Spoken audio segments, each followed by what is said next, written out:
1947-48 সালের কথা। একজন লেখক এই বাংলাদেশের দৃশ্যমান সমাজের ভেতরের আরেক সমাজকে সূক্ষ্মভাবে তুলে ধরলেন তার উপন্যাসে। এক প্রত্যন্ত গ্রামের পটভূমিতে গড়ে উঠেছিল সেই উপন্যাসের গল্প। নাম লাল সালু, লেখক সৈয়দ ওয়ালিউল্লাহ।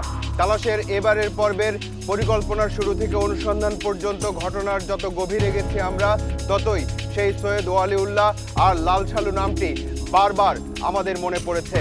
শেষ পর্যন্ত তালাশের এবারের পর্বকে আমরা লাল সালু হিসেবেই নামকরণ করেছি।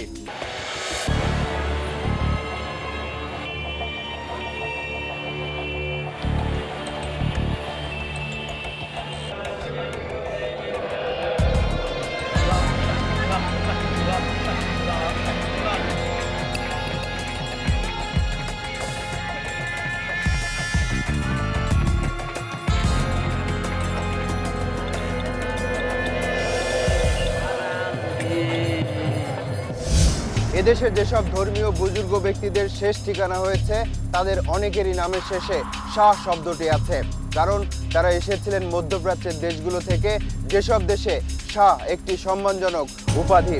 আমরা সেই ইতিহাসে চোখ বুলিয়ে বর্তমানের বাস্তবতা তুলে ধরব। প্রায় 1000 বছর আগের কথা। ইসলাম প্রচারের উদ্দেশ্যে আরব, ইয়েমেন, ইরাক, ইরান সহ মধ্যপ্রাচ্যের দেশগুলো থেকে বিভিন্ন সময় ভারত উপমহাদেশে আসেন 360 জন আউলিয়া। হযরত শাহজালাল রহমতুল্লাহ আলাইহি ছিলেন তাদের মধ্যে নেতৃস্থানীয়। এসব গাউস কুতুব ও সুফি সাধকদের অনেকেই এদেশের মাটিতে সমাহিত। ইতিহাসের তথ্য মতে আল্লাহ পাকের ওলিদের খেদমত আর তাদের কবর রক্ষণাবেক্ষণ থেকে গড়ে উঠেছে মাজার সংস্কৃতি। মাজার তার জায়গায় শরীয়ত ভিত্তিতে শরীয়ত সম্মতভাবে সুন্দরভাবে থাকবে, এটাই স্বাভাবিক। আর যদি সেটাকে ঘিরে কোনো খারাপ কিছু হয়, বিদআত হয়, সেটাকে আমরা অপসারিত করার জন্য চেষ্টা করব। ঢাকা শহরের মাজারগুলোর ইতিহাস লিখতে শুরু করেছিলেন হাকিম হাবিবুর রহমান। তার গ্রন্থের নাম ঢাকায় যারা সমাহিত। কিন্তু শেষ করার আগেই 1947 সালে মারা যান হাকিম হাবিবুর রহমান। তার গ্রন্থে ঢাকা শহর ও শহরতলির 169টি মাজারের নাম ও পরিচিতি প্রকাশ করেছিলেন। অনেকের নামের সঙ্গে আমরা দেখি শাহ শব্দটি ব্যবহার করা হয়, ফার্সি শব্দ। এই শাহ হচ্ছে শাহানশাহ বা রাজকীয় বা ওই ধরনের একটা অর্থ এটা বহন করে। তো তাদের ধারণা একটা শাহ নামটা যোগ করে দিলে একটা রাজকীয় ব্যাপার আসে বা একটা আভিজাত্য ব্যাপার আসে, সেই কারণে এই শব্দটা অনেক সময় ব্যবহার করে। এবং আমাদের যারা এই মাজার ব্যবসা করে তারাই কিন্তু এই কাজগুলি করে, কারণ এগুলি শোনা শব্দ, তারা তো আর শিক্ষিত না, ব্যবসার জন্য তারা করে। সুতরাং এই ধরনের নানা রকম শব্দ তারা ব্যবহার করে, উদ্ভুত শব্দ, যাতে যত বড় নাম হয়, যত বিদঘুটে শব্দ হয়, সরলপ্রাণ লোক তত বেশি বিশ্বাসী হয়। একজন ইতিহাসবিদ যে যুক্তিতে যা তুলে ধরেন আমাদের পক্ষে তা সম্ভব নয়। তালাশ টিমের অনুসন্ধানী চোখ যা দেখে তার যতটা ক্যামেরায় উঠে আসে তাই আমরা আপনাদের সামনে তুলে ধরি। তাহলে শুরু করা যাক লাল সালুর ঢাকা পর্ব।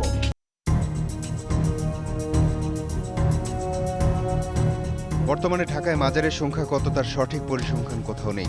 তবে এই রাজধানীতে যেসব মাজারে মানুষ বেশি ভিড় করে তেমন কিছু মাজারের সাথে এবার আমরা পরিচিত হব। হযরত শাহ আলী বাগদাদী রহমতুল্লাহ আলাইহির মাজার মিরপুর 1 নম্বরে।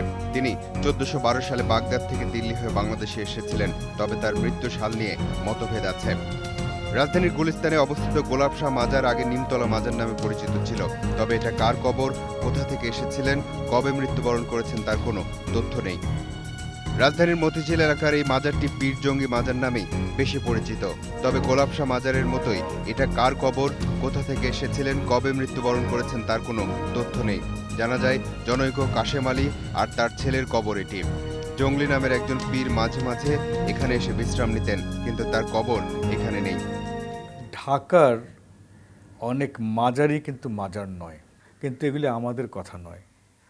আমাদের আগে যারা এসব বিষয় নিয়ে পড়াশোনা করেছেন, বিশেষ করে হাকিম হাবিবুর রহমান, তার বইগুলিতে কিন্তু এসবের বিবরণ আছে। আমরা যেহেতু পড়ি না, জানি না, সেই জন্য জাল মাজারকেও আমরা মাজার হিসাবে চালিয়ে দিই। যেমন গোলাপ শাহের মাজার, এটা ছিল, বলা হতো আগে নিম গাছের, একটা বড় নিম গাছ ছিল, নিম গাছ তলার মাজার। গোলাপ শাহ নামে একজন লোক এটা দেখাশোনা করতো ক্রমভাবেই, এমন কোনো ধর্মের ব্যাপার ওটাতে ছিল না, ধর্মীয় লোক ছিলেন না। গোলাপ শাহ মারা গেলে তিনি ওই কবরটাকে দেখিয়ে পয়সা করে নিতেন। তো গোলাপ শাহ মারা যাওয়ার পর আশেপাশে তাকে কবর দেওয়া হয়, এটা হয়ে গেল গোলাপ শাহর মাজার, বিনা কারণে। এর মধ্যে কোনো আধ্যাত্মিক ব্যাপার জড়িত নাই। সৈয়দ ওয়ালিউল্লাহর লাল সালু উপন্যাসটি আপনারা কতজন পড়েছেন বা পড়লেও কতটুকু মনে আছে তা জানি না, তবে সে উপন্যাসে নোয়াখালীর একটি গ্রামকে বেছে নেওয়া হয়েছিল গল্পকে এগিয়ে নিয়ে যেতে। আর আমাদের এই অনুষ্ঠানের শুরুতেই আমরা রাজধানীর একটি প্রসিদ্ধ মাজারের ইতিহাসের সাথে পরিচিত হব। মিরপুর 1 নম্বর শাহ আলী মাজার। মাত্র 20 বছর বয়সে হযরত শাহ আলী বাগদাদ থেকে এদেশে আসেন ইসলাম প্রচার করতে। প্রায় 500 বছর আগে এখানে তার সমাধি হয়।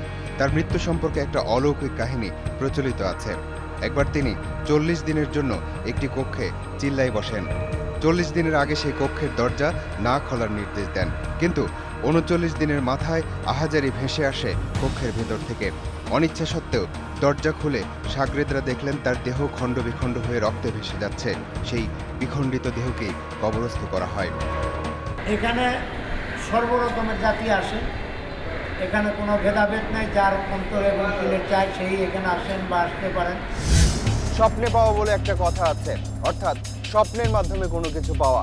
এই রাজধানীর কিছু প্রসিদ্ধ মাজার বাদ দিলে বাকি সবগুলো মাজারের অস্তিত্বই স্বপ্নে পাওয়া। মোহাম্মদপুর 7 মসজিদ রোড। মাজারের মূল গেটের সামনে সরকারি একটা সাইনবোর্ডে বলা আছে শায়েস্তা খাঁর কোনো এক কন্যার মরদেহ এখানে সমাহিত, কিন্তু তার নাম নেই। তবে পাশেই আরেকটি সাইনবোর্ডে ভিন্ন তথ্য। এখানে লেখা ফয়জুদ্দিন শাহ সুলতানের মাজার। মাজারের খাদেম আলামিনের তথ্য অনুযায়ী তার পূর্বপুরুষ স্বপ্নে দেখতে পান এটা ফয়জুদ্দিন শাহ সুলতানের মাজার। গায়েবীভাবে ভেসে উঠেছে। সরকারে বলতেছে যে এটা মহিলার একটা কন্যার, কোন কন্যা তারাও জানে না, আমরাও জানি না এটা কন্যা, কিন্তু এটা পুরুষ।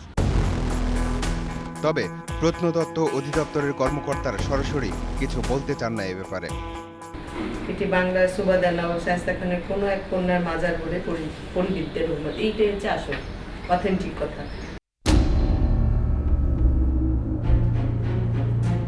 Tongi rail junction. রেল লাইনের মাঝখানে গড়ে উঠেছে বেল শাহর মাজার। তবে বেল কারো নাম নয়, কবরের মাঝখানে একটা বেল গাছ আছে, তাই এর নাম বেল শাহ মাজার। এই মাজারের গাছের বয়স মাত্র 20 বছর। হরিজন গোত্রের অমিত্র স্বপ্নে দেখেন এখানে মাজার করতে হবে। এর আমরা বেল বাবা করে ডাকি। কেন বেল বাবা ডাকেন? ওই গাছের নামে ডাকি।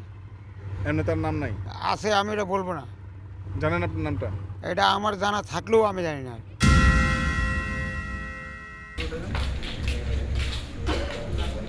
মিরপুর চিড়িয়াখানা এলাকা। হযরত মুশকিলে আসান ওরফে কুমির শাহ মাজার। কিন্তু নাম কুমির শাহ হয় কি করে? সাদাবি মাদাবি নামে 2টা কুমির ছিল, ওই কুমির পিঠে করে বাবা আসছে, আমার শুনছে, ওই জন্য কুমির শাহ নামে পরিচিত হয়। টঙ্গীর আজগর শাহ মাজার। মাজারের ভেতর গান বাজনা আর গাঁজার আসর বসে নিয়মিত।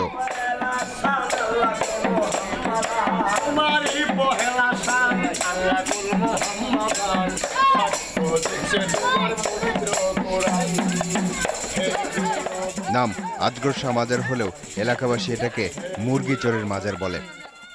অনেকে কেস মামলা, অনেক বছর সাজা খাটতো, তো ওনার কাছে আইতো, তো ওনায় দূরি কইলে হ্যাঁ এটা ভালো হয়ে যেত। আবার যারটা হইতো না এটা কইতো তেরি মানে আর হারা দিনে হারে সব জবাব লওয়ানো যাইতো না, এটা হইব না কাজ। মুরগি চোরের মাজার বলে কেন? আসলে প্রকৃতি সে মুরগি চোর না, এটা একটা মানুষের বুলি আর কি।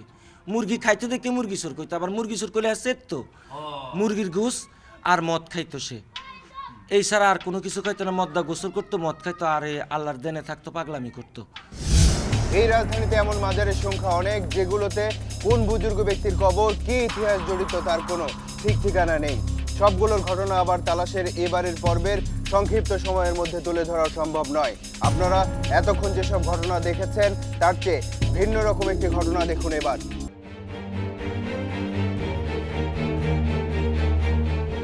পুরান ঢাকার লালবাগ এলাকা, স্যার সলিমুল্লাহ এতিমখানা।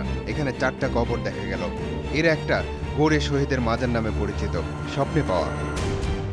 সলিমুল্লাহ সাহেব যখন ঘোরাজা যেতেছিলেন আসন মসজিদ যাওয়ার পথে, উনি স্বপ্নে দেখছেন এখানে একজন পীর বলছে তুমি এখানে একটা ইতিমখানা করো এইখানে। আর মসজিদ 400 বছর বয়স, একটা বয়স। তো উনি আইসা ঠিকই দেখছেন, এই মসজিদ পাইলেন, তারপরে এখানে মাজারটা পাইল, পাওয়ার পরে উনি তখন এখানে ইতিমখানা সৃষ্টি করলেন আর কি। লালবাগ এতিমখানার মোড়, আরও একটা মাজারের দেখা মিলল। কি আশ্চর্য, এটাও নাকি গোরে শহীদের মাজার। যে আমাদের পূর্বপুরুষের থেকে আমরা এটা দেখাচ্ছি যে এটা একটা মানে মাজার, তাই এলাকা আমরা জানি সবাই গোরা শহীদ মাজার। একটু এগিয়ে গেলে আরও একটি মাজার, সাইনবোর্ড সর্বস্ব, কিন্তু এটাও গোরে শহীদেরই মাজার।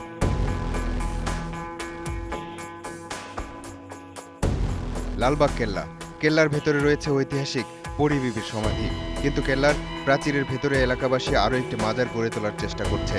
এটাও নাকি গোরে শহীদেরই মাজার। প্রত্নতত্ত্ব অধিদপ্তরের কর্মকর্তারা সরাসরি কথা বলেননি।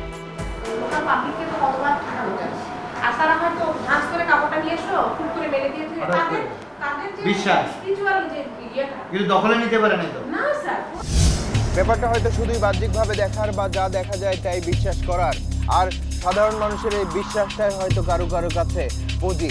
না হলে এমনটা হবে কেন? কেন মাজারকে কেন্দ্র করে কিছু মানুষ নিজেদের আখের গুছিয়ে নেওয়ার চেষ্টা করবে? এসব প্রশ্ন নিয়ে ভাবতে থাকুন 4 মিনিট, আসছি।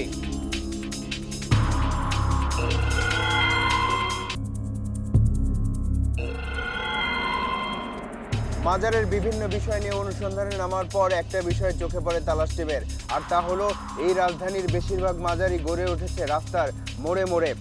এর কি কারণ হতে পারে তা নিয়ে আপনারা ভাবতে পারেন, কিন্তু আমরা শুনেছি যে রাস্তার মোড়ের উপরে অবস্থিত মাজারগুলোই নাকি বেশি জমজমাট। 5 নভেম্বর 2012 বিকেল 4টা, গোলাপশাহ মাজার। গুলিস্তান মোড়ের এই মাজারে ভক্তরা ভক্তিও প্রদর্শন করেন, আবার টাকাও দেন।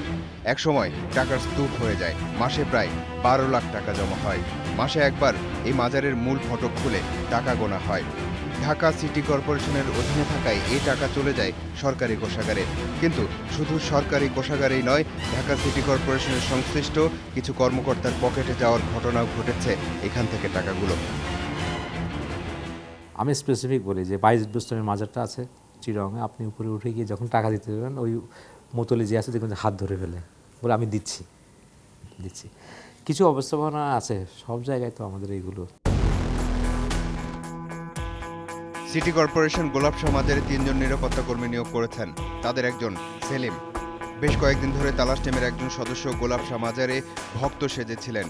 তিনি যতবারই মাজারে টাকা দিতে চাইলেন ততবারই টাকা নিয়ে নিলেন সেখানকার হাজি সাইফুল্লাহ নামের এই ব্যক্তি।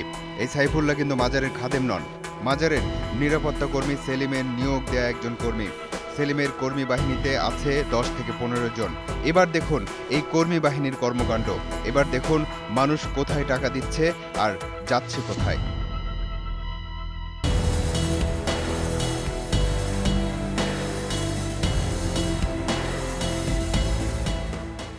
আমি সেলিম স্যার, আমরা 3 জন এটা দায়িত্ব পালন। 3 জন ছাড়া তো অনেকে দায়িত্ব পালন করে না, এখানে অনেকে কোনো দায়িত্ব পালন করে না। নগর ভবনের লোক রাখছে এখানে, উনি রাখছে। ওনার নাম কি? ওনার নাম সেলিম ভাই। ওই যে যেমন আপনি গাড়িতে যাইতেছেন ভাই, 10 টাকা ভালো হতো, দেখবেন আপনার গাড়ি লয়ে গেলেন, তখন আমরা টাকাটা ফালালাম, আমরা রেখে দিলাম, ওই টাকাটা আমরা খাই, বুঝতে পারছেন? আর ভিতরে যেটা পড়ে ভিতরে জায়গা, বাস এই আমু কাম। কিছু ফালাই কিছু খাই, বাস এই আমু কাম। কে কাকে নিয়োগ দিয়েছে নাকি দেয়নি সেটা বড় কথা নয়, বড় কথা হলো মানুষগুলো যে বিশ্বাসে মাজারে টাকা দিয়ে যাচ্ছে সেই বিশ্বাসের বিপরীত কাজ করছে সেখানকার লোকজন। বিরতির আগে যে শাহ আলী মাজারের ইতিহাসের সাথে পরিচিত হয়েছেন, এবার চলুন দেখে আসি সেই মাজারকে কেন্দ্র করে প্রতিনিয়ত কি কি ঘটনা ঘটে। 1 নভেম্বর বৃহস্পতিবার। ভেতরে ঢুকতেই একটা জটলা দেখা গেল। 6 বছরের এক শিশুকে ঘিরেই এই জটলা, নাম সাজ্জাদ পাগলা। দূর দূরান্ত থেকে লোক আসে তার কাছে চিকিৎসা নিতে, কারণ এই সাজ্জাদ নাকি 1 বছর বয়স থেকেই ক্যান্সার থেকে শুরু করে সব রোগের চিকিৎসা দেয়। সাজ্জাদ পাগলা, আপনি কি করেন? সব ক্যান্সার হইতে সব রোগী দেখি। ক্যান্সার রোগী ভালো করতে পারেন? হ্যাঁ। হ্যাঁ, ইনশাআল্লাহ। ভালো করছেন? করছি, মেলা লোক হয় নাই, এখনো হবে। আপনি কিভাবে শিখলেন এটা? এটা শেখা যায় কিভাবে এখন বলতে পারবো না। জন্ম থেকে কিভাবে পাইছে এটা অনেক কিছু স্বপ্নে দেখছি আমি। মাজারে সিন্নি টিন্নি দিতে বলছে এর জন্মের আগের থেকে গর্ভে থাকতে আমি দিছি। তারপরে আস্তে আস্তে ধরেন জন্মের পরে আলাদা বিছানে রয়েছে, দুধ খায় নাই দুঃখের, তারপরে বিছনায় শোয় নাই। আমার ঘরে কি আছে? ঘরের উপর দিয়ে দাঁত চলে, 2টা তাবি ঘর বান্ধব আর 2টা তাবি সাবধান পানি লাগবে। লাগবো 2টা তাবি সাবধান পানি লাগবে। তবে ওই জিনিসটা কি হইব? ঘর বান্ধব দিলে এই যে থাকবো। ওটা থাকবে না ঘর বন্ধ করে, সেই কথা বলছি। ঘরের উপর দিয়া ধার চলে, ঘর বন্ধ দিলে ওইটা থাকবে না। না, ঘর বন্ধ যাওয়ার দরকার নাই।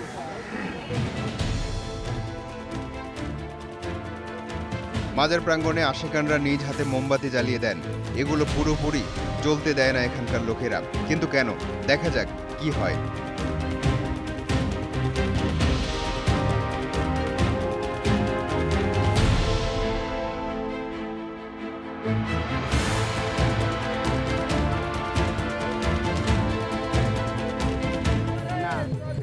মাজারের পশ্চিম দিক অনেকগুলো আসর বসেছে এখানে। সবগুলো আসরেই একজনকে ঘিরে বসে থাকে বেশ কয়েকজন, আর চলে গাঁজা সেবন।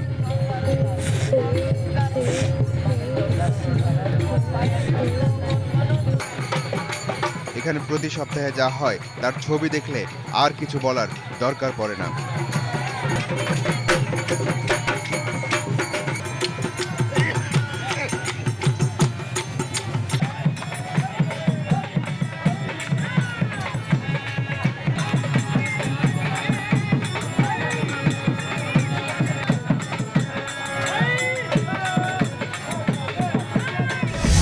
এই হলো অবস্থা। আমরা সাধারণ চোখে যা দেখি তা একরকম, আবার তালাশের চোখে যা দেখি তা আরেক রকম।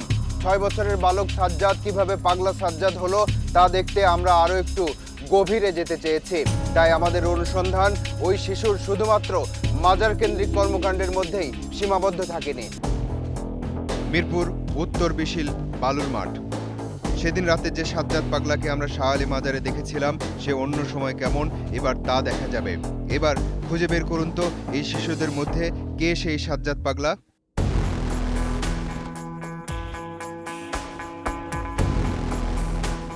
শুধু কথার কথা নয়, রীতিমতো সার্টিফিকেট আছে এই সাজ্জাদ পাগলার অলৌকিক কেরামতির।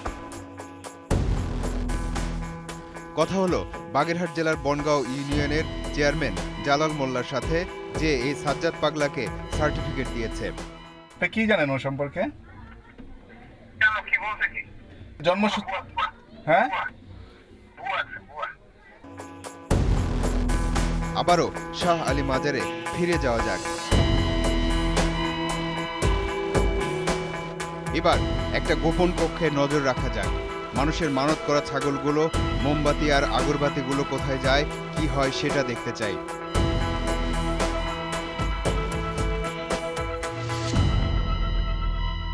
না না এখান থেকে কিনা নেয় 1500 1200 1000 ঠিক নেই। যেতে যেতে এখান থেকে কিনে দেয়? হ্যাঁ। এখানে কিনে কোথায় দেয়? মাজারে দেয়। মাজার থেকে আর কোথায় আসে? ঘরে আসে।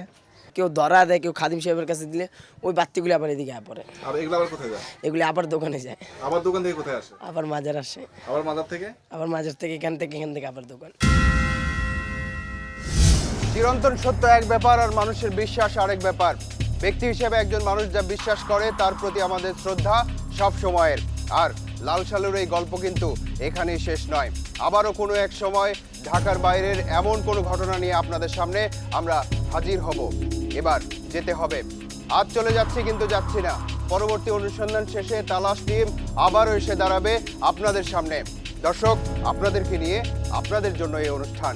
লিখুন এই ঠিকানায়। প্রযোজক তালাশ, ইন্ডিপেন্ডেন্ট টেলিভিশন, 149 150 তেজগাঁও শিল্প এলাকা, ঢাকা 1208। ইমেইল করতে পারেন talash@independent24.tv এই ঠিকানায়। আপনার অনুসন্ধানী মনের দরজা জানালা খোলা রাখুন। কিছু বেরিয়ে এলে আমাদেরকে জানান। তালাশ টিম থাকবে আপনার সাথে।